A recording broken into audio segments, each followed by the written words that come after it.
Chapter 46, Bumpy at the Ocean. Cody. Maybe we have entered some weird place where the seas always rage and the wind always howls, and maybe we are going in circles and will never escape, and eventually we will die of hunger. Earlier today, when Sophie and I were collapsed on bunks, trying to make ourselves sleep, she told me another Bumpy story. It went like this. When Bumpy was a young man, he set out for the ocean because he had never seen the ocean before. He hitchhiked from Kentucky to Virginia shore, and when he got to the ocean, he sat down in the sand and fell in love with the ocean. He loved everything about it, the smell, the sounds, the feel of the air on his face. He waded out into the water, where the waves kept knocking him down, but still, he kept going, until he was standing neck deep, and he floated on his back, staring up at the sky, and he was reminded of another ocean far away, one in England. And he realized that he had seen the ocean before, long ago when he was small. And then he realized that this was the same ocean, that all the water stretched thousands of miles from Virginia to England, and maybe this water that was holding him up had once licked the shores of England, and maybe it was the same water he had splashed in as a toddler. And finally, he let his feet drift downward, but he couldn't touch the bottom, and he looked toward the shore and realized he'd been pulled far, far away from it, and he started swimming. Giddy up, he told himself, but it was too far. And he was so tired, and a wave swept over him and pushed him under. And he was so very weary, bone weary, and he didn't know if he had enough strength to keep going. And he tried floating again and resting and then swimming some more. And eventually he made it back to shore. He lay down on the sand and slept. And when he woke, he hitchhiked back to Kentucky. You know the rest. A whipping and some pie. Apples again. Chapter 47, Verse 10. Sophie. The sea, the sea, the sea, it rolls and boils. It feels as if the wanderer will be swallowed up, and I'm afraid. We're in force 10 gale, Uncle Doc says, with winds at 50 knots an hour and waves like walls of water pounding us at day and night, and still we have no sails up. Every 20 minutes, a wave breaks behind us and fills the cockpit with water. We all keep saying that the wind has to die down soon. It's been blowing too hard for too long. Courage, Uncle Doc yelled out earlier. This morning, this mounting wave will roll us shoreward soon.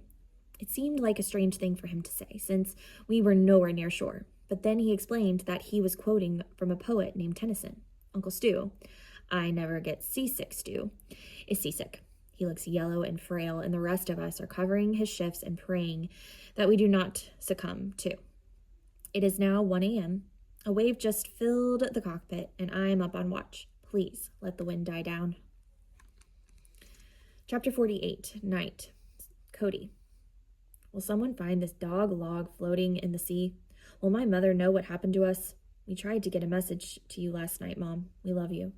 If I could start my life over. There is no day, it is all night. We have to yell to hear each other above the wind, but what I want to do is whisper. I want to say nicer things, but there is no time. All our time is spent fighting the wind. Last night, I dreamed about Sophie, and this morning I asked Uncle Doc if Sophie knew what had happened to her parents. He said, at some level, Sophie must know, but consciously, that's something only Sophie can answer. I asked him why no one would talk about it, why they wouldn't tell me or Brian. He said, it's not the time right now, and maybe it should come from Sophie. It's her story. Chapter 49, Spinning. Sophie. Cody and Uncle Doc and I went on watch at about 1 a.m. It seemed as if the weather had started to let up, and we were hoping that by the end of our watch, we'd be able to turn the Wanderer over to Uncle Mo and Brian and Uncle Stu in calmer seas. Smite the sounding furrows, Uncle Doc yelled. More poetry, I said. Yep, he said. We'd been on watch about an hour when Cody shouted to me, Sierra Oscar, Your Highness, where is it? My head was so numb. My ears were plugged. What was he saying? He shouted again, tugging at his belt. Your Highness! I tapped my head as if there were a ground there and curtsied. I thought he was playing some kind of game. He left his post and dashed below deck, and when he came up, he was holding my safety harness. Oh, he had been saying harness. I felt so stupid. Cody fastened it for me and said, You've got to wear this, Sophie. You've got to. Ah, I said. Weather's letting up. We're okay. We're not okay, Sophie. Wear this. But the seas did seem to settle for an hour or so, and the wind eased. I watched Cody as he moved about the deck. One minute, he was trimming a sail. The next, he was fastening a line, scooping up a loose cushion, stowing it, returning it to the sails. Doc was doing the same thing on the other side of the deck. They moved with seeming ease in those choppy seas, and it seemed as if this were a play, and their movements were gracefully choreographed. Around 3:30 in the morning, about a half hour before the end of our watch, the wind and waves picked up again. Uncle Doc was in the cockpit, Cody was at the wheel, and I was sitting next to the hatch that covers the cabin, watching the waves coming up behind us in order to warn Cody and Doc when a big one was on its way. As each wave started to build, it made me weak and queasy, not so much from the motion, but from the fear that this wave would be too big, that this one would roll us over. Off in the distance, I saw a wave that looked different from all the others. It was much bigger, at least 50 feet high, it seemed, and not dark like the others. It was white, all white. And the entire wave was foam, as if it had just broken. I stared at it for a couple seconds, trying to figure out what was up with it. And by the time it was right behind us, growing bigger and bigger, still covered with foam, I shouted a warning to Cody. "Cody, look behind!" He turned, looked quickly, and then turned back around, crouched down, and braced himself. Most of the waves that break behind us roll under the stern, the foam sometimes coming up over the sides of the cockpit. But this wave was unlike any other. It had a curl, a distinct high curl. I watched it growing up behind us, higher and higher, and then it curled over. The Wanderer, thousands of gallons of water, white and lashing. "Cody, Doc!" I yelled. And then I saw it hit Cody like a million bricks on his head and shoulders. I took a deep breath, closed my eyes, and covered my head. I was inside the wave, floating, spinning, thrown this way and that. I remember thinking, "Hold that breath, Sophie," and then wondering if my breath would last. Such intense force was pushing me. It didn't seem like it could possibly be water, soft, gentle water, that was doing this. I couldn't remember about the harness. I didn't feel attached to anything. Was it on or not? I was going overboard. I was sure of it. Underwater forever, twisting and turning, scrunched into a little ball. Was this the ocean? Was I over the side and in the sea? Was I 4 years old? In my head, a child's voice was screaming, "Mommy, Daddy!" And then I heard, "Sophie!" I think I'll be sick now, writing about it.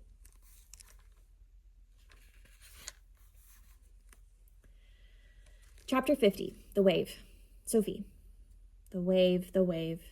It blew me straight through the canvas dodger, which covers the cabin, and onto the deck next to the rail. I was on my back, like a turtle, arms and legs flailing for something to grab onto. My first instinct was to do whatever it took to get out of there before another wave hit. My harness was on, and it had held. If it hadn't, I wouldn't have been far behind the boat by then. I saw Uncle Stu with his yellow face sticking out of the main hatch. He looked like someone had just punched him in the stomach. His mouth was hanging open, and he was staring straight ahead. All I could think of was, where are Cody and Uncle Doc? Uncle Stu grabbed at my harness and pulled me back through the dodger hole and down the hatch. Below, I slumped onto the navigation table. My legs were killing me. I thought they were both broken. I felt sick and battered, and my heart seemed to be beating faster than my body knew how to keep up. And my legs couldn't hold me, even though I was sitting down.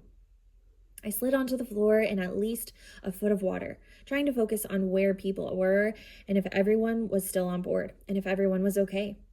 There were clothes and bits of food sloshing around. There was Uncle Stu and Uncle Mo, Brian. My brain couldn't count, couldn't focus. I crawled across the floor. Who was missing? Stu, Mo, Brian. They were all here.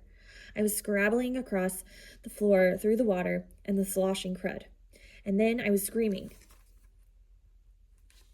"Cody, Doc, Cody, Doc!"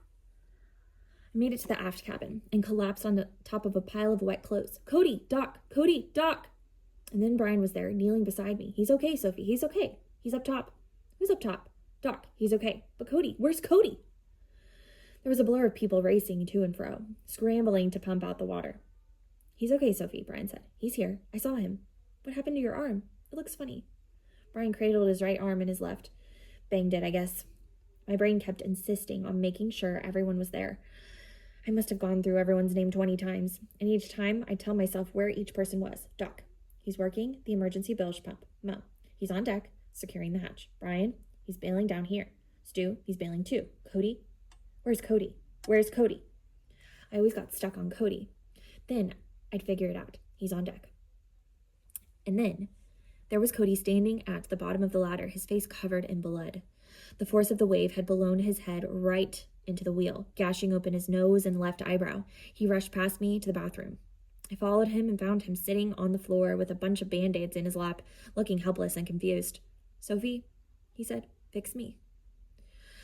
I crawled to the fore cabin to get the emergency medical bag and crawled back to Cody and started on his face, cleaning the blood off with fresh water. The gashes were deep, and when I began cleaning them with antiseptic, he winced and started vomiting. I was babbling. "It's okay, Cody, it's okay. It's the shock, it's okay, Cody." I re-cleaned the gashes and put loads of gauze over the wounds and taped him up good. He looked pretty wretched, but his face was temporarily salvaged. I found him some dry clothes and helped him onto a bunk and covered him with wool blankets. Pain darts are shooting up and down my legs while I'm sitting here next to Cody, keeping watch over him. All around me is the most appalling mess. The canvas Dodger is lying halfway up the deck, and its metal frame, which had been bolted onto the deck, had been ripped out. The table in the cockpit was broken. Our ham radio antenna gone. The hatch door is gone. The outdoor speakers are also gone, along with the bucket, a blue chair, and a bunch of cushions.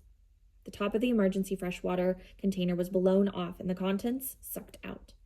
The wood in the cockpit seemed about 3 shades lighter now, scratched and gashed. Down below, everything was soaked. Water came in through the hatch like water out of a fire hose, gunning everything in sight. A huge pot of chili, which was half full before the wave hit, now is still half full, but the chili was blown right out of the pot and replaced by salt water. The GPS, ham radio, and radar are all shot, and the kerosene heater is smashed. It feels as if we're riding a bull being slammed violently by every wave, hard like rock against rock.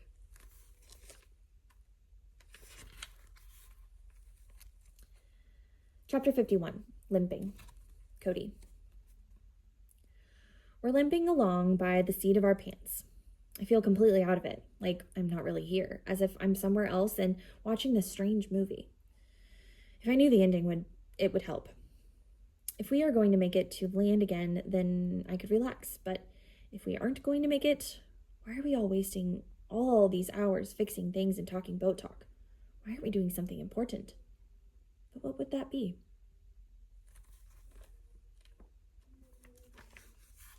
Chapter 52, Jumbled. Sophie. The sea, the sea, the sea, it thunders and rolls and unsettles me. It unsettles all of us. We tremble as we listen to the waves pounding. When I close my eyes, all I see is that huge white wave, and all I hear is the low rumbling that growls louder and louder as the wave breaks. We are all afraid to sleep, all afraid that the wave will return. When we do lie down, we jolt out of bed at the slightest rumble of the new wave. I keep running through the scene in my head over and over from all different angles. It was like being born. I was in my rolling little world until a huge surge of water broke on me, scrunching me into a tight round bundle and pushing me through a small space, and then I was helpless and wet on my back, attached only by a small red line, until a big hand pulled me away and I couldn't talk, only whimper and moan. The hatch is secured, most of the water pumped out from below. Cody is up at it again, but now Uncle Mo has succumbed to seasickness, and so he and Uncle Stu are awfully miserable. Brian's arm is badly sprained, and Uncle Doc wrenched his back. We're a sad-looking group. My right leg is still throbbing and hurts all around my knee and down the back of my thigh. My other leg is fine, except for a sprained and sore ankle. But besides that, and a big bump on the back of my head, I'm in one piece physically. Inside, though, I am in many pieces. I feel strange and raw and all jumbled up. Sometimes I feel as if one little roll of the boat or one quick movement will shatter me into a zillion pieces. And all those pieces will go flinging off into the sea. Nearby is my safety harness, that little stainless steel clip that saved my life, and one just like it saved Doc and Cody so far. Cody's face is still a mess. Yesterday, when he finally started to wake up, he asked me if I'd made him any pie. I didn't get it at first, but then he said, like Bompy. He always got some apple pie when he survived something. He also got a whipping, I said. And I thought Cody would laugh at that, but instead he said, do you think his father was ever sorry for those whippings? So I told him another story about Bumpy, which didn't exactly answer the question, but it seemed to fit somehow.